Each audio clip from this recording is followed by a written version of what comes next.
Actually, it was supposed to be the amendment of the Articles of Confederation. They end up drafting a new constitution.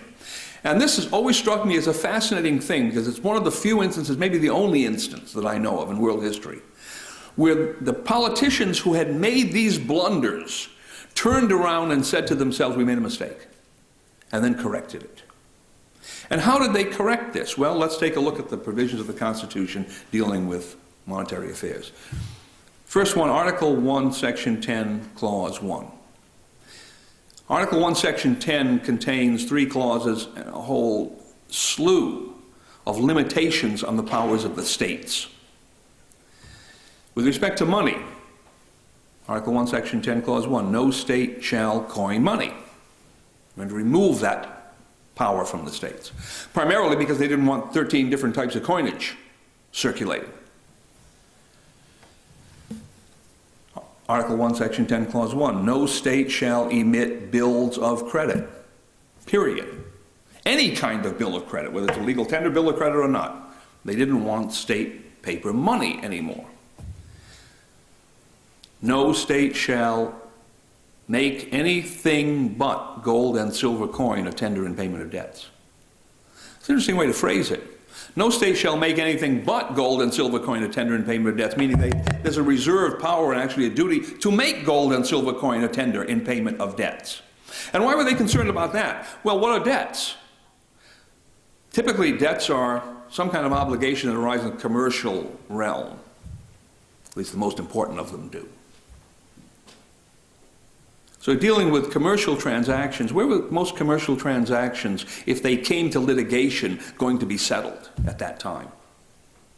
Well, in the state courts, there were no federal courts. Right? So what they were looking at was a situation where the merchant class was going to go into the state courts, and the state courts were being told by the Constitution that when you issued a judgment on this debt, it had to be payable in gold and silver coin. It could not be made payable in something else as a matter of state law.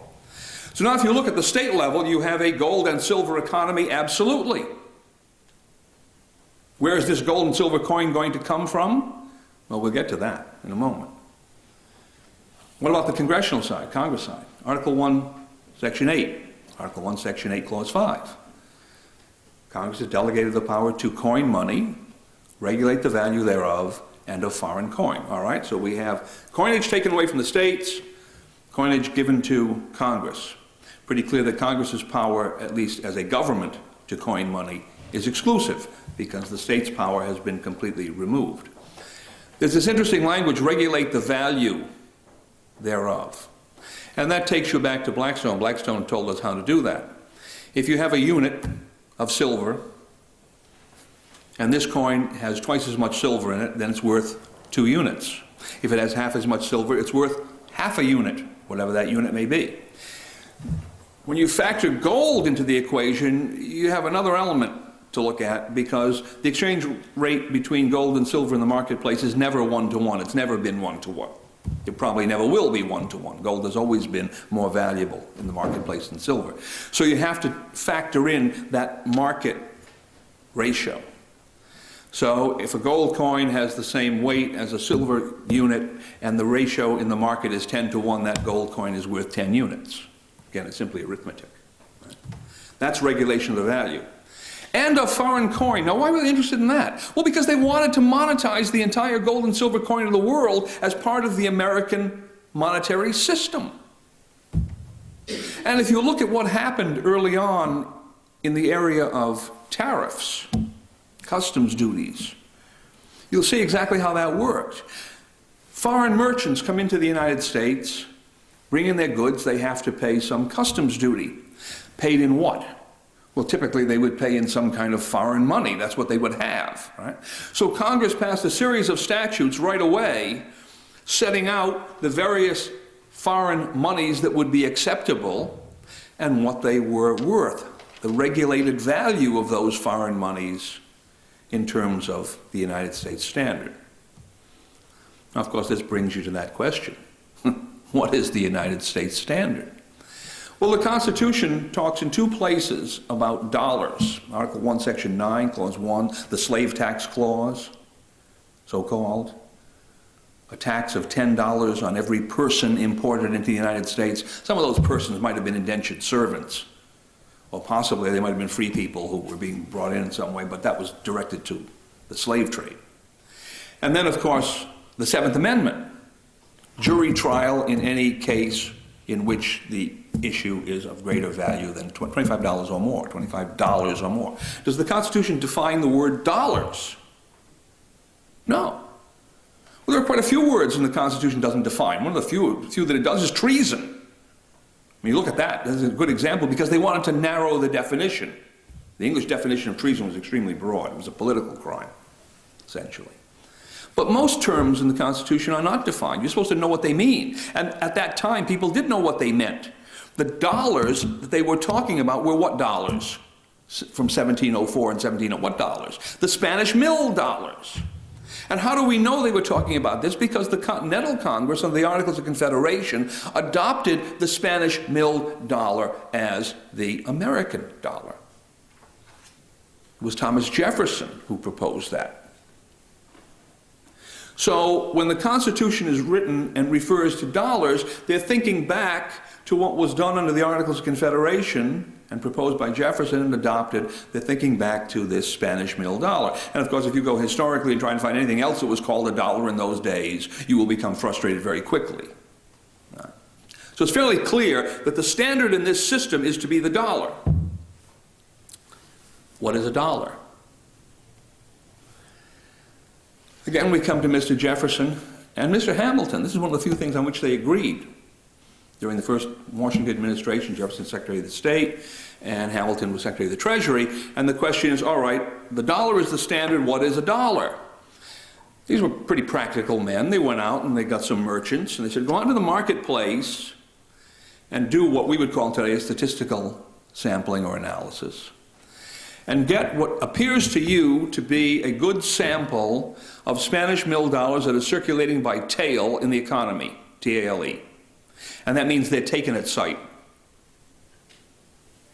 Because obviously when a coin is worn sufficiently, people don't take them at sight. Then they have to go in to be remelted somewhere. Some of these would be pristine, and some of them would be worn almost to the point at which they'd no longer be taken. They went out and they did this analysis, melted them down, divided by the number of coins, and they said the average Spanish mill dollar that's now circulating in the economy contains 371 1/4 grains of silver.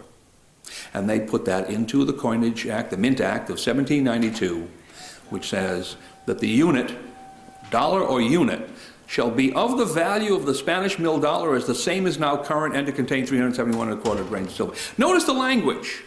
Shall be of the value of the Spanish mill dollar. What are they talking about? Value is weight of silver that it contains. Not purchasing power as we think of today, but the actual weight of the coin. As the same is now current. Current. Latin, curro, currere, to run. All right? Running in the marketplace, accepted in the marketplace. So what they were doing in that statute was determining an historical fact. They were determining as a historical fact what that word in the Constitution meant, because it was out there in the marketplace. Now I suppose today we could come back if we could find that bar of melted silver that they had somewhere off with the Ark of the Covenant there, hidden away right in the archives. And we gave that to some top-flight analytical chemists. We might be able to come up with a more accurate number.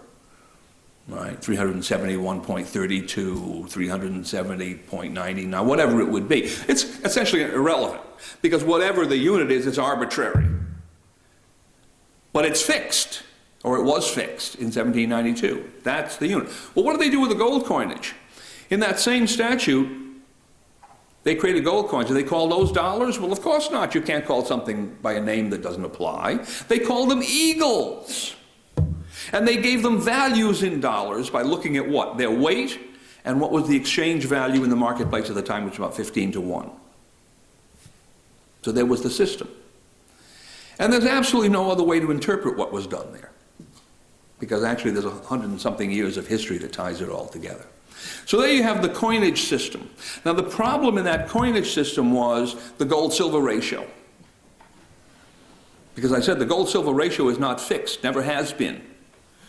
Typically, for several hundred years before American War of Independence, it fluctuated a little between 14.5 and 15 and so forth. I mean, it was relatively stable, and given the lack of ability for information to be transferred from one place to another, it worked fairly well. And so they adopted that principle, the so-called bimetallic standard, a fixed exchange ratio between silver and gold in that statute. And that was their mistake, their practical mistake. I'll tell you about that a little later. Now, what about paper currency? Well, go back to Article 1, Section 10, Clause 1. No state shall emit bills of credit. End of discussion. That was their word for paper currency. There shall be no official paper currency coming out of the states. What about Congress? Remember, the Articles of Confederation had the power of Congress to borrow money or emit bills on the credit of the United States. And the first draft of the Constitution in the Federal Convention essentially borrowed that language directly from the Articles of Confederation. In fact, you'll find a lot of language in the original draft of the Constitution and even in the final draft of the Constitution that you can trace right back to the Articles of Confederation. So it was proposed initially that Congress should have the power to borrow money and emit bills. And for those who are interested in reading legislative history, as I assume you are, being connected with the legislature, if you read Madison's notes on the debate with respect to that provision of the Constitution, Article 1, Section 8, Clause 2, you will see that there was a tremendous dispute over those three words, and emit bills. Some people wanted them left in because they thought Congress should be able to emit paper currency in an emergency, at least. Some of them wanted them absolutely to be removed. There were two delegates who said they would vote against the whole Constitution if those three words were not removed. And they were removed. And if you read Ferrand's notes on the Constitutional Convention, he has Luther Martin's report to the Maryland legislature. Luther Martin was one of Maryland's delegates. And Martin makes it very clear. Because by the removal of those three words, you've absolutely disabled Congress from emitting paper money. Why? Because Congress has only the power that's granted to it. Congress, this Congress especially, did not exist prior to the